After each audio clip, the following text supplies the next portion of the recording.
एक बार एक साधु से एक सम्राट बहुत प्रभावित हो गया। जब भी सम्राट अपने घोड़े को लेकर अपने राज्य का चक्कर लगाने के लिए निकलता तो साधु को रोज देखता।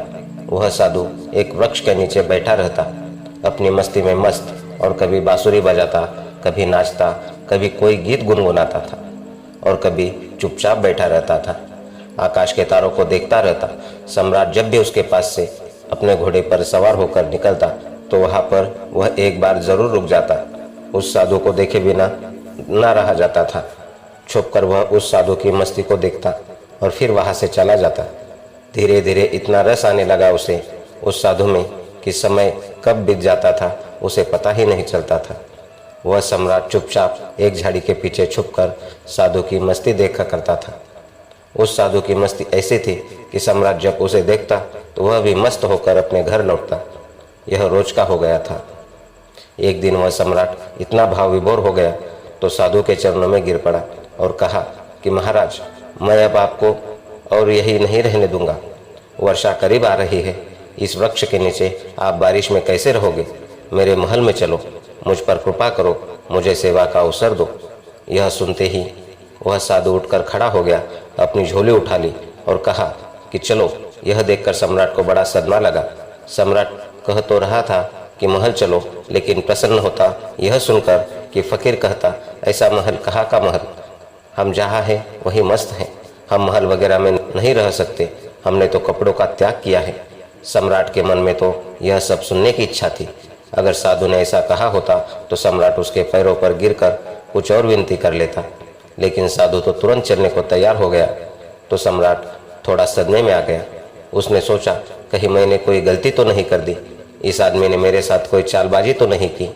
यह कोई महल में घुसने की तरकीब तो नहीं लगा रहा कि यहाँ पर बैठकर बांसुरी बजाता रहा और कहीं इसका बांसुरी बजाना, यह मस्ती में नाचना, यह मुझे फंसाने के लिए कोई तरकीब तो नहीं है? क्या यह मछली को फंसाने के लिए कांटा तो नहीं फेंका गया था? फालतू ही चक्कर में पड़ा सम्राट ने सोचा कि अब तो कुछ कह भी नहीं सकता। इसने एक मौका भी तो नहीं दिया। इसने यह भी तो नहीं कहा एक बार भी कि नहीं, मैं बहुत मज़े में, क्या बारिश क्या सदी, हमारे लिए सब एक है। सम्राट ने सोचा कि क्या साधु यह आराम की बात आते ही तुरंत हाँ बोल दे। सम्राट के मन का सारा भाव खत्म हो गया। सम्राट यह सोच रहा था कि वह साधु तब तक सम्राट के घोड़े पर चढ़कर बैठ गया। सम्राट को पहली बार जिंदगी में पैदल चलना पड़ा। जब वह साधु बड़े मज़े में घोड़े पर बैठकर जा रहा था, सम्राट के दिल को बड़ी चोट लगी। यह तो मैंने बड़े जल्दबाजी कर दी है, बहुत बड़ी गलती हो गई। लेकिन सम्राट अपनी बात से पलट भी नहीं सकता था, क्योंकि वह अपने वचन का पक्का था। सम्राट ने सोचा कि यह भी महल में पड़ा रहेगा, इतने लोग तो पड़े हैं, यह भी पड़ा रहेगा तो क्या फर्क हो सकता है। लेकिन सम्राट के मन में उस साधु के लिए सम्मान खत्म हो चुका था। साधु तो महल में जाकर रहने लगा, पर सम्राट को दिन प्रतिदिन कष्ट बढ़ने लगा, क्योंकि साधु ऐसी मस्ती में रहता था। जब यही साधु उस वृक्ष के नीचे मस्त रहता था तो सम्राट के मन में उसके लिए आदर पैदा हो गया था। यह कैसा गजब का त्यागी है। साधु तो वृक्ष के नीचे बांसुरी बजाता था और महल में आकर भी वह बांसुरी बजाता था, लेकिन अब वह मखमल के गद्दे पर बैठकर बांसुरी बजाता था। यह सब देखकर सम्राट की छाती पर सांप लौट जाता था कि कहाँ का आदमी मैं उठा लाया, यह कोई साधु ही है? सम्राट से भी ज़्यादा शान से रहता था। सम्राट को तो कुछ चिंता फिक्र भी थी। आखिर अपना साम्राज्य, अपना महल, दौलत, सैकड़ों चिंता थी, लेकिन उस साधु को तो कोई चिंता नहीं थी। वह तो बांसुरी बजाए, नाचे, मस्त भोजन करे। 6 महीने किसी तरह सम्राट ने बर्दाश्त किया, लेकिन बात बढ़ती गई। सम्राट के लिए सहना मुश्किल हो गया। एक दिन सम्राट ने कहा, महाराज, निवेदन करना है, अब मुझ में और आप में क्या फ़र्क है? साधु ने कहा, फ़र्क जानना चाहते हो? सम्राट ने कहा, हाँ महाराज। आज साधु ने कहा कि तुम 6 महीने क्यों फालतू परेशान रहे। यह बात तुम्हें उसी वक्त पूछ लेनी चाहिए थी जब मैं घोड़े पर बैठा था, क्योंकि मैंने देख ही लिया था कि यह बात तुम्हारे मन में उसी वक्त उठ गई थी जब मैं झोला उठाकर राजी हुआ चलने को। उसी वक्त तुम्हारा चेहरा मैंने देख लिया था। यह प्रश्न तो उसी समय तुम्हारे भीतर था। अरे बुद्धू, तुमने 6 महीने तक अपनी छाती क्यों जलाई? वही पूछ लिया होता, मैं झोला डालकर फिर वही बैठ जाता। किस बात का संकोच कर रहे थे तुम? लेकिन मैं प्रतीक्षा कर रहा था कि देखो कब तक तुम पूछते हो। कल सुबह मैं तुम्हें बता देता हूँ। लेकिन हाँ, गांव के बाहर बताऊंगा। सुबह सम्राट जल्दी उठा, उत्सुकता जानने को कि क्या फर्क है। सम्राट ने सोचा कि क्या फर्क हो सकता है। मुझे तो कुछ भी फर्क नहीं लगता। खाना जो मैं खाता हूँ वही वह खाता है और मुझसे भी ज़्यादा मांग करता है। यह लाओ वह लाओ। मैं जिस कमरे में रहता हूँ उससे भी ज़्यादा सुंदर कमरे में रहता है। वहाँ मेरा 2-3 नौकरों से काम चल जाता है। यह पूरे दिन 15-20 नौकर साथ रखता है। इसकी ज़रूरतों को तो कोई अंत नहीं, मांगे चला जाता है। इतने शानदार कपड़े पहनता है कि मुझे कोई देखे तो समझे कि मैं इसका मंत्री हूँ। यह खुद ही इस महल का सम्राट मालूम पड़ता है। कम से कम महल के बाकी लोग मुझसे डरते तो है। इसकी आंखों में तो डर नाम की कोई चीज़ भी नहीं है। बस पूरे दिन बिना किसी चिंता के मस्त बांसुरी बजाता रहता है। आज मैं भी देखूं कि क्या फ़र्क बतलाता है। सम्राट सुबह सुबह साधु के कमरे में पहुंच गया। वहां जाकर देखा तो साधु ने वही पुराने कपड़े पहने हुए थे जो उस वृक्ष के नीचे बैठकर पहनता था। उसी झोले को एक हाथ में उठा रखा था और दूसरे हाथ में बांसुरी लिए तैयार खड़ा हुआ था। सम्राट ने कहा, चलिए महाराज। दोनों महल के बाहर निकल आए। चलते चलते गांव की नदी पार हो गए। कुछ देर बाद वो गांव के बाहर आ गए। सम्राट ने पूछा, अभी और कितना चलना है? साधु ने कहा कि बस कुछ देर और। चलते चलते सुबह से दोपहर हो गई। सम्राट ने कहा, बस अब और आगे नहीं, जो भी कहना है यही कह दो। साधु ने कहा, मैं तो आगे चलता हूँ, तुम चलते हो कि नहीं? सम्राट ने कहा कि मैं कैसे चल सकता हूँ? मेरा महल, मेरी बीवी, मेरे बच्चे, मेरी धन दौलत सब कुछ मुझसे जुड़े हुए हैं।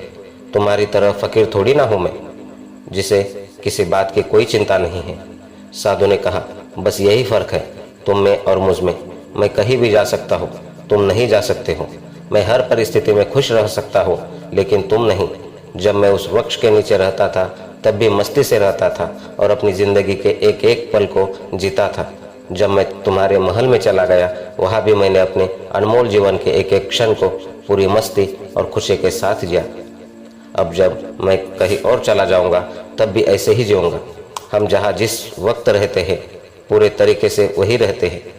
हम ना तो अपने बीते हुए कल के बारे में सोचकर पश्चाताप करते हैं और ना ही भविष्य की चिंता करते हैं। वर्तमान को खराब करते हैं और हम तो बस आज में जीते हैं, क्योंकि हम समझ चुके हैं कि जीवन तो आज में है, अभी इसी पल को जीने में है।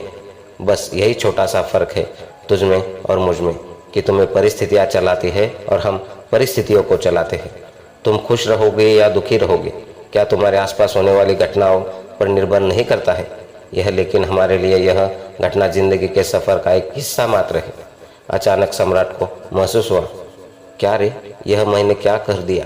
इतने अद्भुत आदमी को गवा दिया। 6 महीने इसके साथ सत्संग भी ना कर पाया। सत्संग करता भी क्या खाक। मेरे मन में तो यहाँ तक चल रहा था कि यह तो एक साधारण आदमी निकला, छोटा सिक्का निकला जिसके ऊपर सोने की पॉलिश कोली हुई थी, लेकिन अंदर से मिट्टी निकला। तुरंत ही सम्राट साधु के पैरों पर गिर पड़ा और बोला, नहीं महाराज, आगे नहीं जाने दूंगा। साधु ने कहा, देख, मुझे कोई परेशानी नहीं है, यह तेरा घोड़ा है। मैं फिर इसी महल में वापस चला जाऊंगा, लेकिन फिर तुझे परेशानी होगी। ऐसा सुनते ही सम्राट के मन में वही विचार आया कि अरे, यह साधु तो फिर से आसानी से मान गया। साधु ने सम्राट के चेहरे की तरफ बड़े ध्यान से देखा और फिर बोला, लेकिन मैं नहीं आऊँगा, क्योंकि तू फिर नहीं सुधरेगा।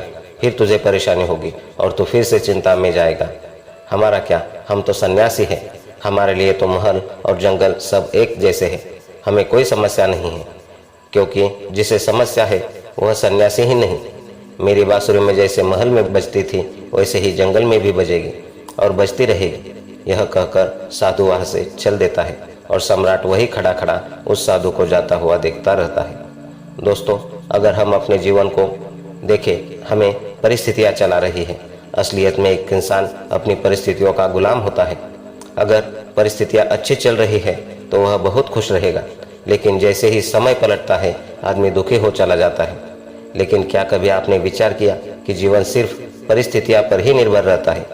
क्या आदमी अपनी परिस्थितियों से ऊपर उठकर एक नए जीवन को नहीं देख सकता?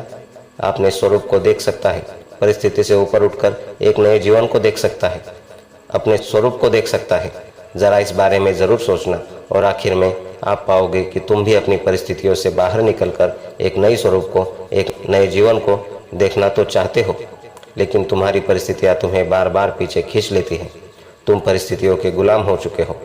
कोई तो रास्ता होगा जो हमें उन परिस्थितियों से बाहर निकालकर एक परमानंद वाले जीवन से साक्षात्कार करा देगा।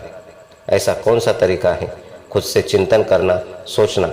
चिंतन करने से ही आपको रास्ता मिलता है। मैं आपको सब कुछ नहीं बता सकता, सिर्फ एक रास्ता बता सकता हूँ, लेकिन उस पर चिंतन तो आपको ही करना होगा।